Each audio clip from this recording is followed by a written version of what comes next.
All right, welcome back, everyone.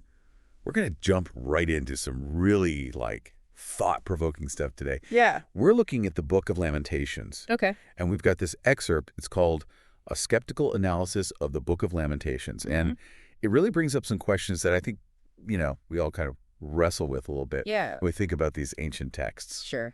And one of the things I've found really interesting was just this whole question of authorship. Right. I mean, we always sort of Traditionally. associate Lamentations with Jeremiah, right? Yeah.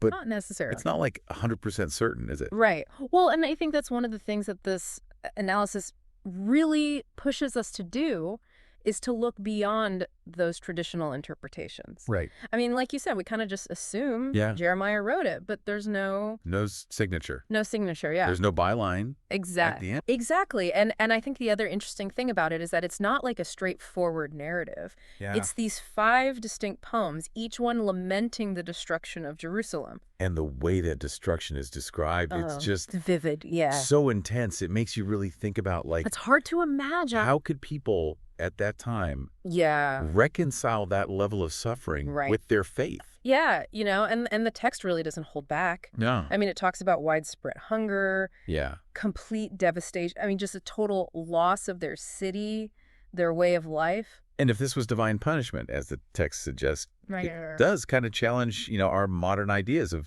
what a benevolent God would do. Sure. I mean, would that even be considered just or merciful? Right. By today's standards, it's a really tough question. And then there's this whole metaphor of Jerusalem as this abandoned woman. Betrayed and abandoned woman. Yeah, it's a really powerful image. And why that imagery? Yeah, why that imagery?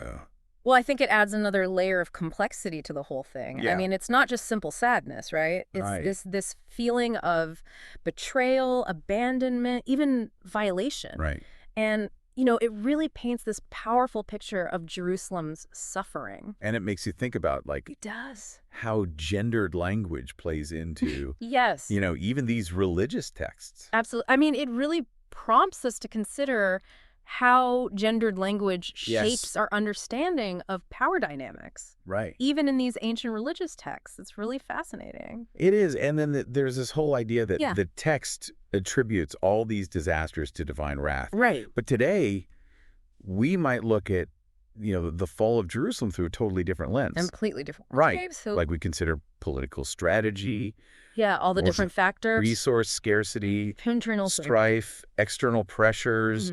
Yeah. Natural disasters even. Yeah. I mean, we know that empires rise and fall. Right. Often due to factors that have nothing to do with divine intervention. Yeah. And natural disasters have always been a part of human history. Exactly. So it's interesting to see how our thinking has evolved. It has. And how those modern perspectives, informed by things like history and science, offer these alternative explanations for events that, ancient people might have attributed solely to supernatural forces. So it's not that taking a skeptical approach somehow diminishes these texts. No, not at all. It just helps us unpack them.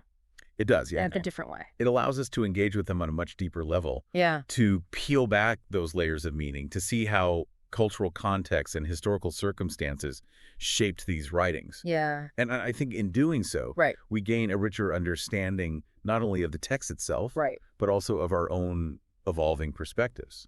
Yeah. I mean, even if we don't share the same beliefs. Yeah. As, whoever wrote Lamentations, we can still find relevance in these themes. Oh, absolutely. The themes of loss, grief, questioning one's faith. Right. These are timeless human experiences. Yeah. And Lamentations, at its core, is this incredibly powerful exploration of how people grapple with profound suffering. Right. And seek meaning in the face of tragedy. Yeah. And those themes, they resonate across cultures and throughout history. Right. They connect us to this shared human experience that transcends time and belief. Well, this has been a really fascinating look. It has. At Lamentations. And, for anyone listening who's interested in kind of digging deeper into critical thinking. Absolutely. The text mentions this book by Dr. Bo Bennett. Great resource. Yeah. Yeah, it's a great resource for anyone who wants to kind of refine their analytical skills.